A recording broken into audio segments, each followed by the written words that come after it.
बाबा बागेश्वर सरकार ने मुंबई में एक बार फिर हिंदू राष्ट्र के लिए हुंकार भरी। उन्होंने कहा कि हिंदू राष्ट्र का रास्ता महाराष्ट्र से ही होकर गुजरेगा।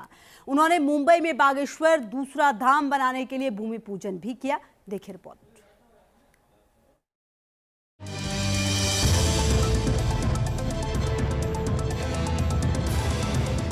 परिवार को, पति को लेटने नहीं देता। जी, जी, जी, जी। यही हरकत करता है।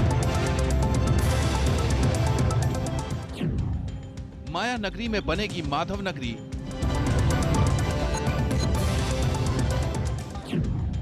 बाबा बागेश्वर बांधेंगे विरोधियों की ठठरी।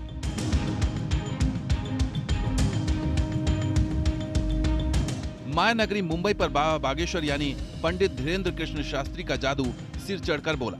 उनकी मुंबई यात्रा को लेकर चुनौतियों से लेकर शिकायतों तक का लंबा सिलसिला चला। पंडाल में लोग ही लोग नजर आए।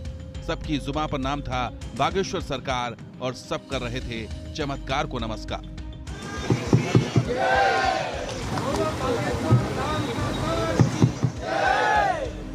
ये बाबा की ललकार है, हिंदू राष्ट्र की हुंकार है। मुंबई में बाबा बागेश्वर सरकार ने दिखाया कि वो न चुनौती से डरते हैं न ही शिकायतों से। मुंबई में इस बार बाबा बागेश्वर का अलग ही अंदाज दिखा। उनके मंच पर नेताओं की भीड़ नजर आई और सबने एक सुर में बाबा बागेश्वर की महिमा और धीरेन्द्र कृष्ण शास्त्री की तारीफों के पुल बांध दिए। शास्त्री ने भी मंच पर पर्चा देखकर अतीत बताने और समस्या दिखाने की बजाय लंका दहन की कहानी सुनाई। इसके बाद उन्होंने बताया कि वो मुंबई में बाबा बागेश्वर का दूसरा धाम क्यों बनाना चाहते हैं। ये बहुत ही गलत बात आप लोग फैला रहे हो, या जो भी फैला रहे हैं, गलत भाव है। हमने माया नगरी को माधव नगरी कहा। मुंबई तो माँ भगवती के नाम पर है, इससे किसको दिक्कत है? माया नगरी का मतलब है यहाँ जो चमकती धमकती दुनिया में लोग फंसे हैं, अब वो भगवान के प्रेम में भी डूबे।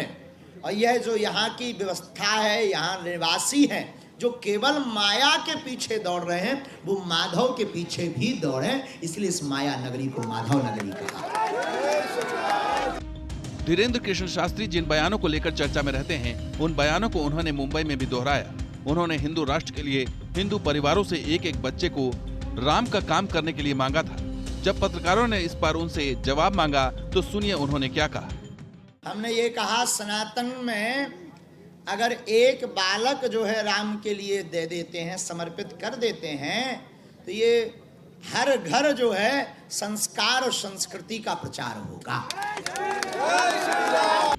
मध्य प्रदेश की सरजमी से उठी हिंदू राष्ट्र की ये मांग अब देशव्यापी हो गई। बाबा ने हिंदू राष्ट्र का जो संकल्प दिलाया है, उसका असर देखने को मिल रहा है। बाबा ने ऐलान किया है कि हिंदू राष्ट्र बनने की शुरुआत महाराष्ट्र से क्यों होने वाली है। महाराष्ट्र से ही हिंदू राष्ट्र का सपना पूर्ण होगा, क्योंकि महाराष्ट्र वीर शिवाजी का राष्ट्र है, जय भवानी का राष्ट्र है। जब उनका सपना पूर्ण हुआ और मुगलों को जो है नाकों चने चबाने पड़े, तो क्या हमको ये लाभ नहीं मिलेगा? मुंबा देवी का आशीर्वाद नहीं मिलेगा? बाबा बागेश्वर धाम ने छतरपुर गढ़ा से हिंदू राष्ट्र का जो बिगुल फूंका है, उसकी आवाज बहुत दूर तक गई। बाबा की बातें, बाबा की वाणी मुंबई में अलग ही सुर और ताल पर थी। बाबा खुलकर बोल रहे थे और ठोक कर अपने विरोधियों को जवाब दे रहे थे।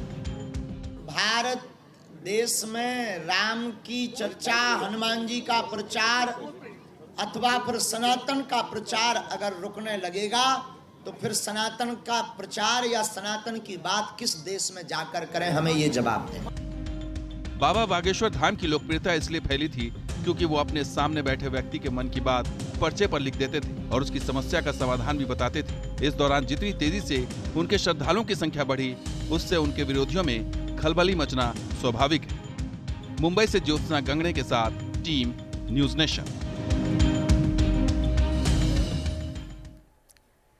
बाबा बागेश्वर सरकार का महादिव्य दरबार मुंबई में सजा। बाबा मंदिर मंदिर दर्शन पर निकले, लेकिन बागेश्वर सरकार के मुंबई वाले महादिव्य दरबार से जो हेडलाइन निकली वो है लव जिहाद। बाबा ने हिंदू राष्ट्र को लेकर मुंबई में भी बोला। सनातनी झंडा भी दोबारा बुलंद किया गया, लेकिन इस बार बाबा ने लव जिहाद को बताया अपने कथित हिंदू राष्ट्र का एपिसेंटर। क्या है बाबा का लव जिहाद रोकने का प्लान और इस प्लान में क्या होगा हिंदू राष्ट्र का रोल? सुनिए बाबा की जुबानी हिंदू राष्ट्र और लव जिहाद वाली ये नई कहानी।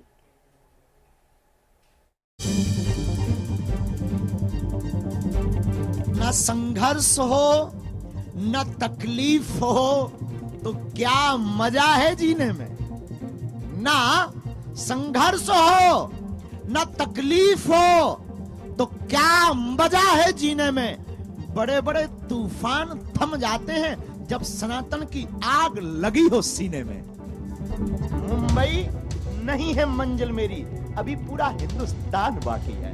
हौसला सनातन में मर मिटने का है, इसलिए मेरी उड़ान अभी जारी है। इंसानों से जो टकराए उसे शैतान कहते हैं, लेकिन शैतानों से जो टकराए उसे ही तो बागेश्वर हनुमान कहते हैं।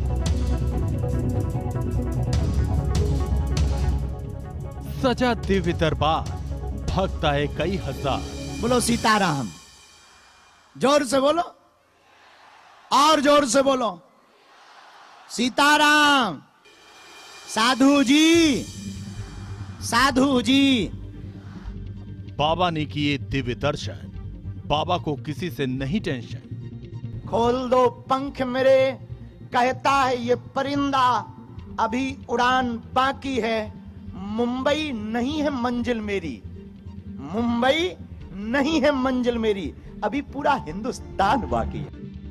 बाबा ने बताया अपना एजेंडा, लव जिहाद और हिंदू राष्ट्र का झंडा। हमारा संकल्प सिर्फ एक ही है, तुम लोग हमारे हो, भारत हमारा है, और भारत हिंदू राष्ट्र होकर के सब प्रेम पूर्वक भारत के लोग रहें और हनुमान जी की कृपा को समझ पाएं, यही हमारा सपना है। मुंबई में बाबा बागेश्वर सरकार के महादिव्य दरबार में क्या कुछ हुआ, वो मीडिया के कैमरों से लेकर सोशल मीडिया तक ने देखा और समझा गया। लेकिन बागेश्वर सरकार की जुबानी जो नई कहानी निकल कर आई वो थी, हिंदू राष्ट्र बनेगा तभी मिटेगा लव जिहाद। राम राज्य के बाद भारत कैसा होगा? हम कहते हैं जिस दिन भारत हिंदू राष्ट्र घोषित होगा उस दिन राम की यात्रा पर ना पत्थर गलेंगे, उस दिन पर हिंदुओं को ना कोई बहलाएगा, कन्वर्जन रुक जाएगा, लव जिहाद रुक जाएगा, भारत में जातिवाद मिट जाएगा।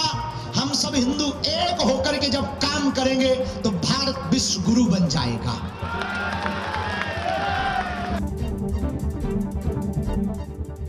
लव जिहाद पर बाबा बागेश्वर सरकार पहले भी बोल चुके हैं। प्रयागराज के संत समागम में पहुंचे थे, तब भी बाबा ने कथित लव जिहाद के विरोध में झंडा बुलंद किया था। इसलिए भारत की बेटियों को अब समझना पड़ेगा, मानना पड़ेगा, वरना वो अपने साथ साथ अपने परिवार को जीवन भर का दुख और सनातनी हिंदुओं की कमर तोड़ करके जाएंगी। ये उनके लिए कलंक होगा। इसलिए भारत की बेटियों को, सनातनी बेटियों को अब जागना पड़ेगा, उन्हें हिंदू शेरनी बनना पड़ेगा। और ऐसा हो ही नहीं सकता, काजल की कोठरी में काला टीका न लगे, ऐसा हो नहीं सकता। बागेश्वर भगवान की। लेकिन महादिव्य दरबार में एजेंडा कुछ और बताया गया था। कहा गया था कि 2 दिनों के दरबार के दौरान बाबा पर्ची निकालेंगे और प्रभु की अनुकंपा के वचन गाएंगे। इसी वजह से सब चौंक गए जब बाबा ने लिया लव जिहाद का नाम। राम राज्य के बाद भारत कैसा होगा? हम कहते हैं जिस दिन भारत हिंदू राष्ट्र घोषित होगा उस दिन राम की यात्रा पर ना पत्थर गलेंगे, उस दिन पर हिंदुओं को ना कोई बहलाएगा, कन्वर्जन रुक जाएगा, लव जिहाद रुक जाएगा, भारत में जातिवाद मिट जाएगा। हम सब हिंदू एक होकर के जब काम करेंगे तो भारत विश्व गुरु बन जाएगा। बाबा की मुखवाणी से लव जिहाद निकला तो सवाल भी उठे। क्या बाबा सनातनी परचम से लव जिहाद के मुद्दे को उठाएंगे? और सबसे बड़ा सवाल, आखिर लव जिहाद का मुद्दा उठाने के लिए मुंबई को ही क्यों चुना गया? सवालों का जवाब जानने के लिए मुंबई के महादिव्य दरबार में बाबा ने क्या कुछ कहा, उसकी क्रोनोलॉजी समझना जरूरी है। सबसे पहले सुनिए हिंदू राष्ट्र पर बाबा ने कैसे बलि जाने का दम भरा। क्या लिखा है? भारत हिंदू राष्ट्र घोषित हो। वाह वाह, हाँ होना चाहिए। अरे वाह वाह वाह, अरे बहुत लोग लेकर आएंगे। तुम चाहते हो कि हो? चाहते हो? बस घर घर लिखवा दो। देखो, भारत हिंदू राष्ट्र घोषित तभी होगा जब घर घर लोग जग जाएंगे। जिस दिन, अच्छा, भारत हिंदू राष्ट्र का मतलब ये नहीं है कि किसी दूसरे पंथ के लोगों को कहीं जाना पड़ेगा। भारत हिंदू राष्ट्र का मतलब है सनातनियों में एकता, हिंदुओं में एकता, और सब यहीं रहेंगे, हमें किसी से दिक्कत नहीं है। ये भारत हिंदू राष्ट्र है, क्योंकि हमारा धर्म जोड़ना सिखाता है, तोड़ना नहीं सिखाता है। और हिंदुओं जाग जाओ और सनातन का झंडा अब जगह जगह फहराओ। सबसे पहले आया हिंदू राष्ट्र और फिर हुई सनातन की बात। बेरोक टोक सुनते जाइए, मुद्दा क्या है, एजेंडा क्या है, आप खुद ब खुद समझ जाएंगे। हमारा संकल्प सिर्फ एक ही है, तुम लोग हमारे हो, भारत हमारा है और भारत हिंदू राष्ट्र होकर के सब प्रेम पूर्वक भारत के लोग रहें और हनुमान जी की कृपा को समझ पाएं, यही हमारा सपना है। हिंदू राष्ट्र और सनातन का मुद्दा आ गया था, लेकिन ये मुद्दा तो लगातार दिव्य दरबारों में उठता रहा है और शायद अपने एजेंडे में तड़का लगाने के लिए बाबा ने इस बार जोड़ दिया लव जिहाद। राम राज्य के बाद भारत कैसा होगा? हम कहते हैं जिस दिन भारत हिंदू राष्ट्र घोषित होगा उस दिन राम की यात्रा पर न पत्थर गलेंगे, उस दिन पर हिंदुओं को ना कोई बहलाएगा, कन्वर्जन रुक जाएगा, लव जिहाद रुक जाएगा, भारत में जातिवाद मिट जाएगा। हम सब हिंदू एक होकर के जब काम करेंगे तो भारत विश्व गुरु बन जाएगा। बाबा की बातें, बाबा की वाणी मुंबई में अलग ही सुर और ताल पर थी। बाबा खुलकर बोल रहे थे और ठोककर अपने विरोधियों को जवाब दे रहे थे। हम राम के वंशज के सेवक हैं, हम हनुमान जी के सेवक हैं, डरते नहीं हैं, मुंह पर झंडा सनातन का गाड़ते हैं। लेकिन हमको दिखाई नहीं पड़ा, तुम्हें मिला हो तो बताओ। हम तो कल इंतजार करते रहे दरबार में, वो अभी भी इंतजार है, लेकिन एक शर्त है, अब कोई अगर धर्म के लिए चुनौती देगा कि भगवान होते या नहीं, शक्तियां होती या नहीं, ये तो टेस्ट हम बहुत बार दे चुके, लेकिन अब जिसको भी ये जवाब देंगे उसको 1 साल चेला बनाकर बागेश्वर धाम पर रखेंगे। यानी बाबा को अब किसी चुनौती की फिक्र नहीं है।